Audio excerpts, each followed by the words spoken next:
आगे है निरुक्त वेदांग। अब निरुक्त तो हमारे लगा हुआ भी है दूसरी यूनिट में, तो सबसे अच्छी तरीके से हमें निरुक्त पढ़ना ही है। आगे कर्ता, कर्ता है आचार्य यास्क। निरुक्त की कर्ता कौन है? जो आचार्य यास्क हैं। और अध्याय इसमें 12 अध्याय हैं।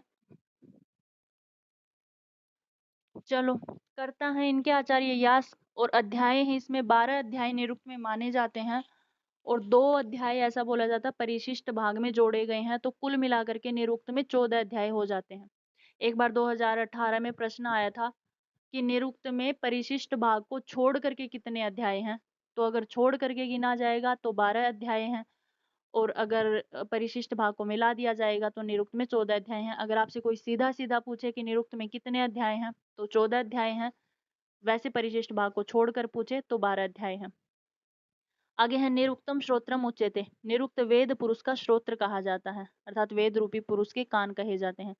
निरुक्त निघंटु अर्थात वैदिक कोश के ऊपर लिखा गया एक व्याख्यान ग्रंथ है जिसमें ऋग्वेद के शब्दों का संग्रह है। अब ये निघंटु है, इसमें ऋग्वेद के जो कठिन कठिन शब्द थे या वेदों से जो कठिन कठिन शब्द थे उनको पहले चुना गया और फिर निघंटु के अंतर्गत इकट्ठा किया गया और इस निघंटु के ऊपर जो शब्द कठिन कठिन थे उन शब्दों को खोल खोल करके उनकी व्युत्पत्ति करना, उनका अर्थ आदि देना निरुक्त का कार्य, अर्थात निघंटु के ऊपर लिखी गई एक व्याख्या निरुक्त है।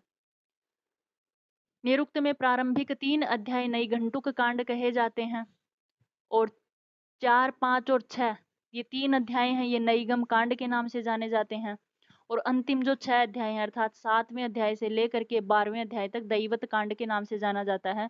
तो इस प्रकार से निरुक्त में 3 कांड हो जाते हैं। एक है नैघंटुक कांड जिसमें निरुक्त के 3 अध्याय हैं, दूसरा है नैगम कांड जिसमें चौथा, 5वां और 6ठा अध्याय गिना गया है और एक है दैवत कांड जिसमें 5वां, 7वां, 8वां, 9वां, 10वां, 11वां और 12वां ये सारे अध्याय आते हैं। इनको दैवत कांड के नाम से जाना जाता है। अब निरुक्त में शब्दों का निर्वचन 3 प्रकार से किया जाता है, प्रत्यक्ष के रूप से, परोक्ष रूप से, अति परोक्ष के रूप से। ऋग्वेद में मंत्रों का भी इसी प्रकार से 3 प्रकार से मंत्रों की व्याख्या की जाती है, प्रत्यक्ष, परोक्ष और अति परोक्ष रूप से। निरुक्त को शब्द व्युत्पत्ति शास्त्र कहा जाता है, मतलब शब्दों की व्युत्पत्ति करना। जैसे व्याकरण में क्या होता है, व्याकरण में इतना बताते हैं, जैसे आचार्य शब्द है तो व्याकरण में इतना बता देंगे कि कौन सी धातु लगी है, कौन सा प्रत्यय लगा है जिससे आचार्य शब्द बना है। लेकिन निरुक्त क्या बताता है आपको? निरुक्त ये बताएगी कि आचार्य इसे कहा क्यों जाता है। मतलब हम किसी वेद पाठी को, किसी वेदाध्यायी को हम आचार्य के नाम से बोल देते हैं तो उन्हें आचार्य क्यों कहा जाता है, तो निरुक्त हमें बताता है कि आचारम ग्राह्यति, कि आचारों को ग्रहण करवाता है इसीलिए इसको आचार्य कहा जाता है। या गऊ को गऊ क्यों कहा जाता है, पृथ्वी को पृथ्वी क्यों कहा जाता है, तो क्यों कहा जाता का जो प्रश्न है वो हमें निरुक्त देता है। निरुक्त में शब्द व्युत्पत्ति, निरुक्त को शब्द व्युत्पत्ति शास्त्र कहा जाता है, ये ध्यान रखना आप।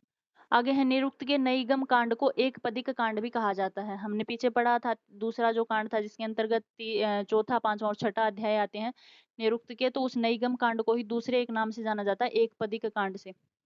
वैदिक शब्दों का संग्रह निघंटु तथा उनकी व्याख्या करना निरुक्त में है। दुर्गाचार्य यास्ककृत निरुक्त के प्रसिद्ध टीकाकार हैं। वेदों के अर्थों को स्पष्ट करने में निरुक्त अति आवश्यक है, जो व्याकरण शास्त्र का पूरक है। अब आगे है तद इदम विद्यास्थानम व्याकरणस्य कार्त्सनर्यम स्वार्थ साधकम च। ये लाइन बहुत बार रिपीट हुई है, पेपर में पूछा जाता है ये किससे रिलेटेड है या किससे संबंधित है ये लाइन, तो आपको बताना ये निरुक्त से संबंधित है। इसमें बताया गया है कि तद इदम विद्यास्थानम अर्थात यह जो निरुक्त है वो व्याकरण से कार्त्सनर्यम, व्याकरण की कार्त्सनर्यम मतलब व्याकरण को पूर्णता देने वाला है, व्याकरण को पूरा करने वाला है। स्वार्थ साधकम अर्थात अपने स्वतंत्र रूप से, अर्थात विद्या स्थानों में जो निरुक्त है वो व्याकरण की पूर्णता को करने वाला है, ऐसा निरुक्त है। तो आपसे ये लाइन दी जाएगी और नीचे पूछा जाएगा ये किससे संबंधित लाइन है, तो आपको बताना ये निरुक्त से संबंधित लाइन है।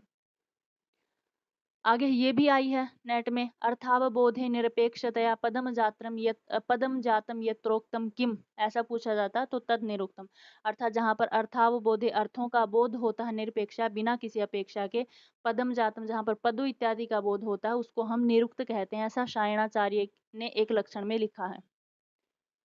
निरुक्त में 4 प्रकार के पद माने जाते हैं, नाम, आख्यात, उपसर्ग और निपात। चत्वारि पद जातानि नाम आख्यात च उपसर्ग निपातश्च, ये 4 नाम, आख्यात, उपसर्ग और निपात 4 प्रकार के पद माने जाते हैं। आपसे बहुत बार पेपर में पूछा जाता है कि नाम, आख्यात, उपसर्ग और निपात ये क्या हैं, या फिर पद कितने होते हैं, पद कौन से होते हैं, कुछ भी पूछ लेंगे। अब है यास्क के पूर्ववर्ती आचार्य निरुक्तकार, जिन्होंने पहले भी निरुक्त लिखे गए, तो यास्क से पूर्ववर्ती जो निरुक्तकार हैं वो आग्राही हैं। औपमन्यव, और्णवाब, गार्ग्य, गाल्व और वार्षायणी, शाकपुणी इत्यादि। निरुक्त की टीकाएं हैं दुर्गाचार्य और वरुरुचि ने दुर्गाचार्य ने की है ऋजवर्थ वृत्ति टीका, और वरुरुचि ने की है निरुक्त निचय नाम की टीका। निरुक्त के 5 प्रतिपाद्य विषय हैं, ये भी पेपर में आया हुआ है। एक है वर्णागम, एक है वर्ण विपर्य, एक है वर्णों का विकार करना, एक है वर्णनाश, और एक होता है धातु का अनेक अर्थों में प्रयोग। तो वर्णागम, वर्ण आगमो वर्ण विपर्यश्च, द्वौ च अपरौ वर्ण विकारनाशौ, धातोः तद अर्थ अतिशयेन योगः तदुच्यते पंचविधम निरुक्तम। आपसे सीधा सीधा सवाल पूछ लिया जाएगा कि निरुक्त के प्रतिपाद्य विषय कितने हैं, कौन से प्रतिपाद्य विषय हैं, या कौन सा नहीं है, तो आप ये श्लोक याद जरूर कर लेना। अब है निरुक्त का प्रतिपाद्य विषय। प्रतिपाद्य विषय मतलब निरुक्त में बताया क्या गया है। तो अध्याय पहला, पहले अध्याय निघंटु, नाम, आख्यात आदि, पद विभाग, शब्द की नित्यता का विवेचन, मंत्रों की सार्थकता का प्रतिपादन, अर्थ ज्ञान का महत्व दर्शाया गया है। निरुक्त के दूसरे और तीसरे अध्याय में निर्वचन है, वर्ण परिवर्तन आदि से संबंध भाषा शास्त्री कुछ विवेचन प्राप्त होते हैं। चौथे, पांचवें, छठे अध्याय में वेदों के निघंटु में पढ़े गए जो कठिन कठिन शब्द हैं उनकी व्याख्या है। 7वें से 12वें अध्याय तक देवतावाची शब्दों की विस्तृत व्याख्या है। द्युलोक, अंतरिक्ष लोक, पृथ्वी लोक इत्यादि देवताओं का निरूपण है कि द्युलोक के कौन से देवता माने जाते हैं, अंतरिक्ष लोक के कौन से देवता माने जाते हैं, या फिर पृथ्वी स्थानीय देवता कौन से माने जाते हैं। ये आपसे पेपर में भी पूछे जाते हैं, तब हम निरुक्त पढ़ेंगे तब बताएंगे। और अध्याय 13 और जो 14 जो परिशिष्ट भाग में हमें मिलता है वो है निर्वचन, प्रक्रिया, सृष्टि, उत्पत्ति का वर्णन इत्यादि के विषयों का विवेचन इसमें आता है। तो ये अध्याय 13 और 14 निरुक्त के अंतर्गत दर्शाया गया है।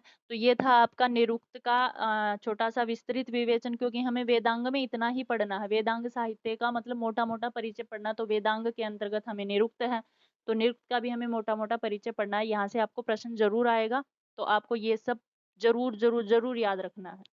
ठीक है।